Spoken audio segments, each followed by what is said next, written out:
I want to tell you people that the reason why the president is being fought the way he's being fought is because some people think that the president has done a sacrilegious act of nominating a person who should be on the lower case to be in charge and to preside over certain strategic government positions.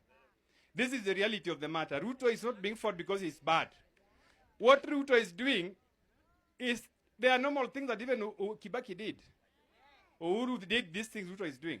But how come everywhere you go, there's an uprising against Ruto? The hidden reality is that Ruto is being fought because he is doing things that people have not done and people did not think should be done. One of them is to place a Luo at the heart of economic governance of Kenya.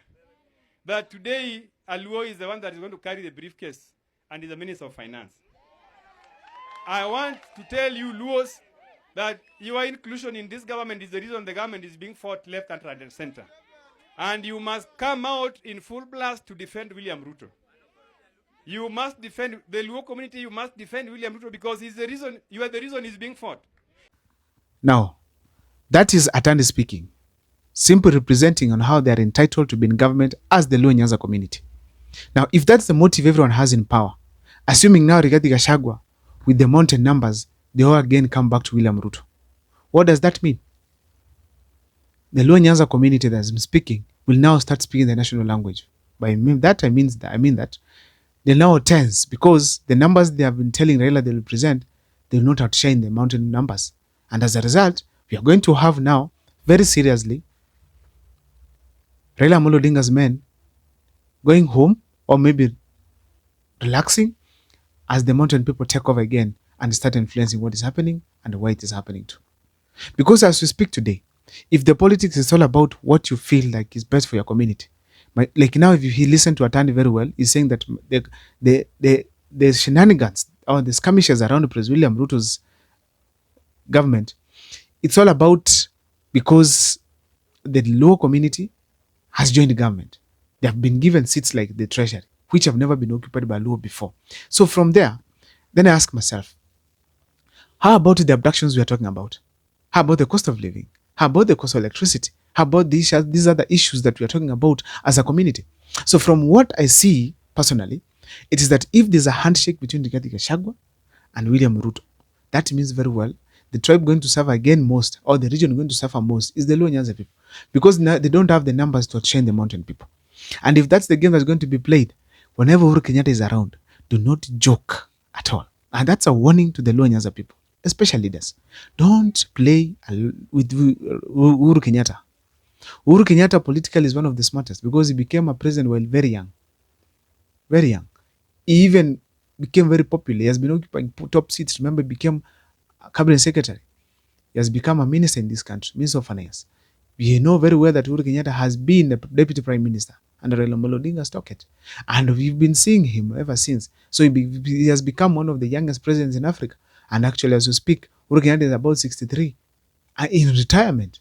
And Raila Amolo Odinga is at his 80s. And yet, he has not been president in this country despite of his power. His powerful influence in the country. So that means very well that Uhuru Kenyatta is not a politician to underrate. He was able to successfully manage Raila Amolo Odinga without having him anything, giving him anything in government. And even without supporting him, of course he supported him, but not that much in 2022. Therefore, as we speak today, it should not be allowed. My warning to the ODM leaders, don't allow this kind of sentiments to be spoken about. You might think you might align the Kikuyu people. You find yourselves aligned. I mean, you might think that you are excluding, or maybe you are isolating the Kikuyu region. Then you find that it's you people you are isolating yourselves, because right now you've even forgotten the Kalenjins are in the government.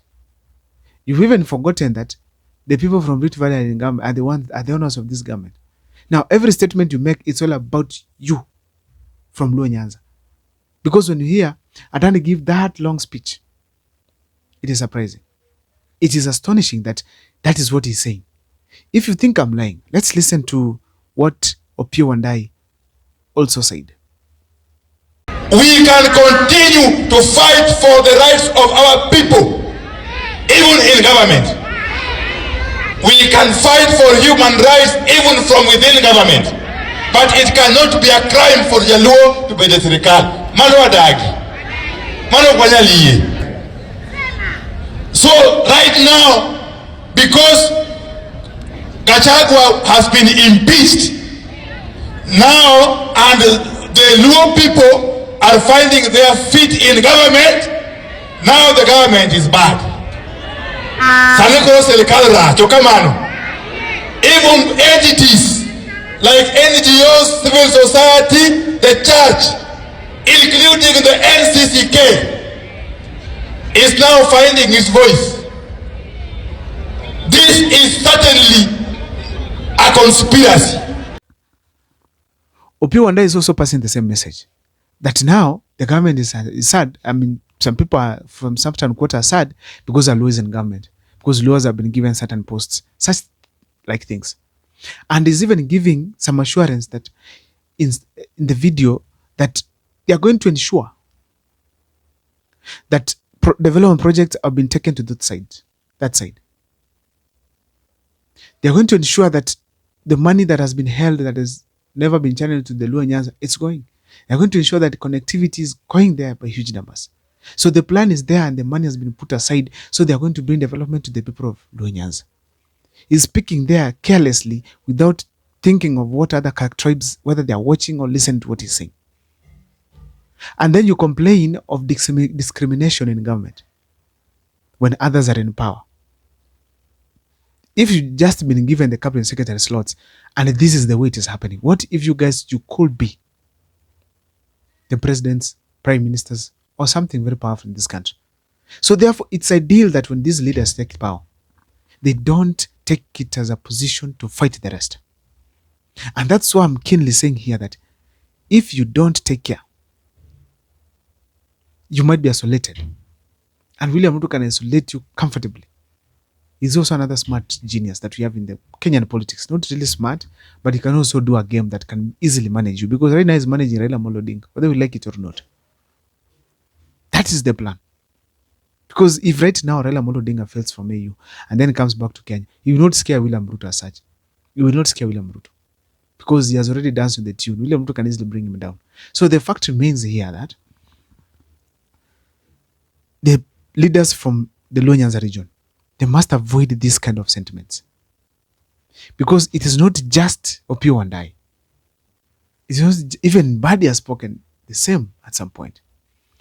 Now, Atandi spoke about it. Even I'm going to play for you another clip. Another clip you're going to have Gladys Wanga also speaking about the same thing. That so long as they're in government and they have some slots, they're no longer going to oppose anything and they're no longer going to care about what is the rest of the country is going to experience because they're also having what others have been having before. But forgetting that they have not recovered some of the bad things that have happened.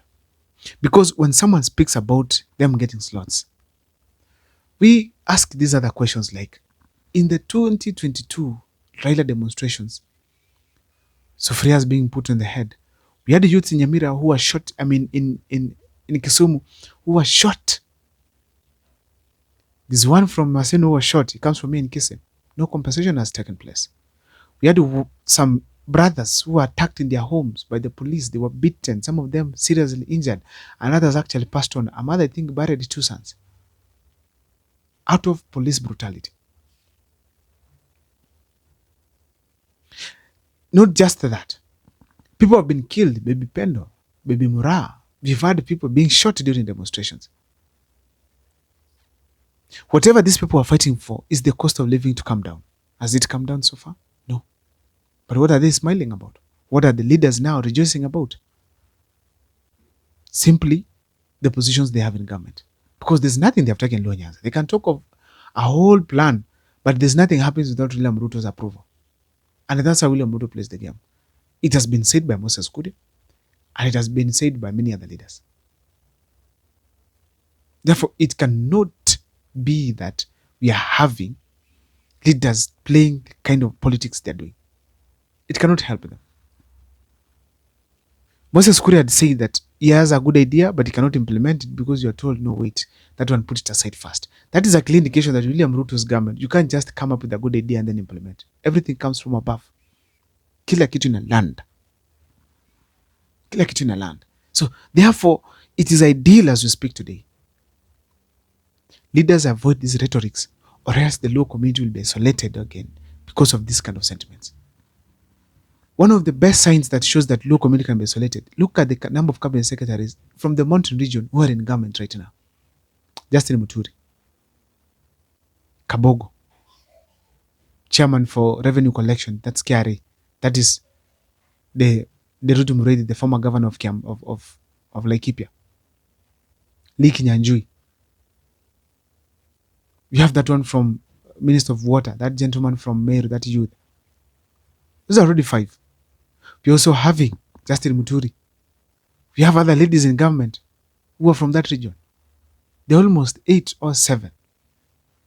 And they still have the deputy president from that region. And still money has been set aside to go and develop that region. Huge amounts of money. That clearly shows that William Ruto knows where the votes are. And he knows where to go to. So it's ideal that leaders embrace the national talk, the national way of speaking, so that when you need help from these other tribes, it doesn't find you that when you are in power, you ignore them. I don't know what's your take as far as this is concerned, but please let me see it on the comment section what you think.